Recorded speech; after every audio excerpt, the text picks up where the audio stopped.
여러 가지 대내외 악재가 가득한 가운데 또 완성차 업종에는 또 하나의 새로운 개별 악재가 등장을 했습니다. 미국에서 현대차와 기아차의 리콜 소식이 들어왔는데요. 여기에 따라서 지금 현대차, 기아차 낙폭이 상당히 많이 커지고 있습니다. 자세한 상황 한번 들여다보겠습니다. 하이투자증권 고태봉 연구위원 전화로 만나볼까요? 고연구원님. 네, 안녕하십니까. 시장도 불안한데 완성차, 그렇지 않아도 엔화 때문에 걱정이던 현대차, 기아차가 현재 4%, 5% 넘는 하락을 보이고 있습니다. 리콜 사태가 과연 원인인 것인지 리콜 사태 자세한 소식 좀 먼저 전해주시겠습니까? 예, 일단은 뭐 아침부터 굉장히 이 문제 때문에 연락들이 많이 오고 계십니다. 특히 이제 저희가 2007년서부터 11년까지 생산된 현대차나 기아차의 대부분 모델이 일단 좀 해당이 될 것 같고요. 대수가 일단 사상 최대가 될 것 같습니다. 일단은 뭐 문제는 뭐 브레이크 쪽에 연결이 되는 스위치의 접촉 불량 문제입니다. 잘 아시는 것처럼 최근 들어는 이제 브레이크 쪽에 연결되어 있는 기능 부품이 워낙 많기 때문에요. 특히 이제 뭐 저희가 브레이크 등의 전멸, 그 다음에 크루즈 컨트롤, 그 다음에 스마트 키, 뭐 이런 것들이 대부분 다 브레이크 페달하고 이제 연결이 되어 있는 복잡한 구조이기 때문에요. 접촉 불량으로 인해서 이제 야기되는 문제들이 좀 있습니다. 이제 그것들이 아마 미국의 NHTSA에 몇 건이 보고가 된 것 같고요. 현대차가 PL 문제로 처리할지 아니면 리콜을 할지 고민하다가 결국 자발적 리콜의 형태로 일단 결정을 내린 것 같고요. 일단 대상 자체가 이제 미국에서만도 약 190만 대, 그 다음에 저희가 뭐 유럽하고 아마 국내 쪽에서 계속 확산이 좀 될 것 같고요. 저희가 실제 지금 판단하고 있는 것은 이제 브레이크 쪽에 어떤 스위치를 교체할 경우에 저희가 뭐 부품 가격은 약 3,000원밖에 안 되는 이제 뭐 경미한 부품이지만 공임이 일단 좀 많이 들 것 같습니다. 그 때문에 일단 현대차는 지금 이제 확산을 가정했을 때 약 700억, 그 다음에 기아차는 한 400억 정도의 피해가 예상된다라고 일단 지금 좀 얘기는 하고 있습니다. 그래서 그 부분들이 지금 일단은 주가에 영향을 좀 주고 있다 이렇게 보여집니다. 일단 뭐 작은 사태는 아닌 것 같은데 자발적 리콜이란 이 단어가 다소 좀 시장에 긍정적으로 작용을 할지 궁금합니다. 중요한 것은 이미 일어난 일은 일어난 일이고 향후 이제 시장의 전망이 중요할 텐데요. 이번 사태로 미국 시장에서의 우리 차의 위치 좀 줄어들 것으로 보입니까? 아니면 단기적인 영향으로 그칠 것으로 예상하십니까? 예, 뭐 제일 중요한 거는 인명피해라고 생각됩니다. 왜냐하면 이 도요타가 이미 이 가속 페달 문제로 일단은 큰 홍역을 한번 치른 바가 있는데요. 역시 이제 NHS 나중 결과로는 문제가 없다로 판명이 됐습니다. 뭐 도요타 입장에서 굉장히 억울하겠지만 그 이제 가장 큰 문제는 인명사고였습니다.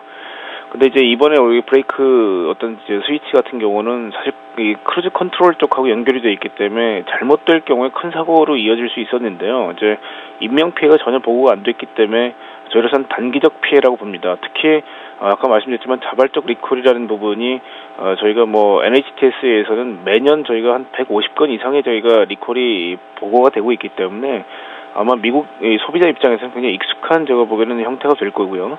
특히 이제 인명 피해가 제가 보기에는 없었다는 점에서는 뭐 저희가 나중에 브랜드 밸류에 영향을 준다든지 소비자들의 일단 구매 행태 변화까지는 없을 거라고 저희가 보고 있습니다.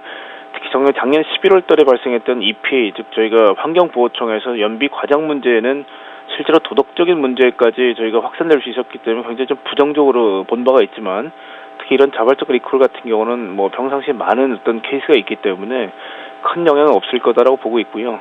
특히 저희가 뭐 지금 이제 브레이크 등의 어떤 전멸 문제 같은 제가 보기에는 약간 경미한 문제로 넘어갈 가능성이 큽니다.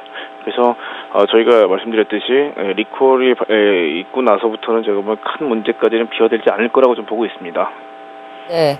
일단 뭐 인명 피해가 없었다는 건 상당히 다행스러운 일이고 또 자발적 리콜이라는 것이 또 서비스 AS 측면에서 상당히 좀 좋게 좀 작용을 했으면 하는 바람뿐입니다. 실질적으로 이번 리콜 사태로 재정적으로 비용적인 측면에서의 피해는 어느 정도 손실은 어느 정도로 예상하고 계십니까? 예, 아까 처음에도 말씀드렸지만 일단 확산이 지금 되고 있는 과정인데 이제 현대기아차로 얘기로는 일단은 내수 쪽하고 유럽이라든지 이제 해당되는 모델에 대해서는 자발적 리콜 형태를 띈 이상 결국 서비스는 열심히 하겠다라는 입장입니다. 그래서 그 규모가 지금 일단 3,000원짜리 부품에 뭐 저희가 곱하기를 하더라도 사실 규모는 작은데 공임까지 포함했을 때는 이게 현대차 700억, 기아차 한 400억 정도까지 늘어납니다.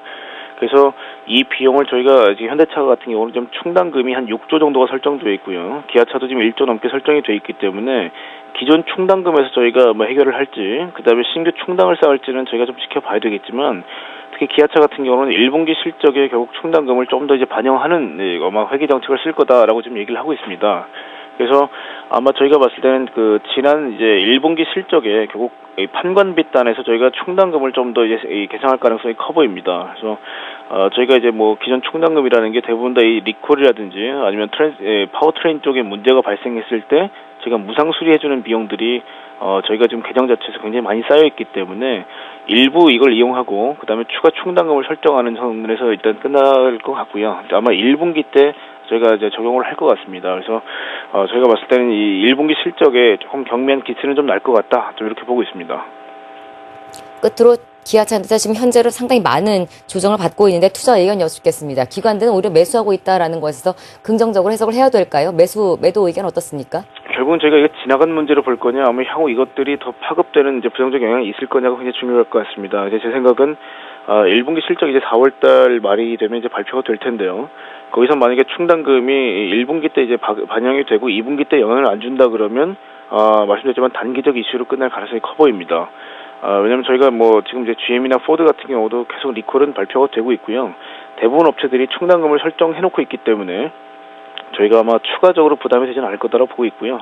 그래서 저희가 우선 매수 관점에는 일단은 뭐 단기적 영향은 있지만 저희가 뭐 매수 의견은 계속 유지를 하는 쪽으로 생각을 하고 있습니다. 알겠습니다. 오히려 거기에 대한 뭐 예비책을 세워놨던 만큼 오히려 지금은 매수에 대한 의견은 여전히 유효하신 것 같네요. 자동차 업종에 대한 이야기 자세하게 한번 나눠봤고요. 하이투자증권 고태봉 연구위원이었습니다. 고맙습니다. 예, 고맙습니다. 네.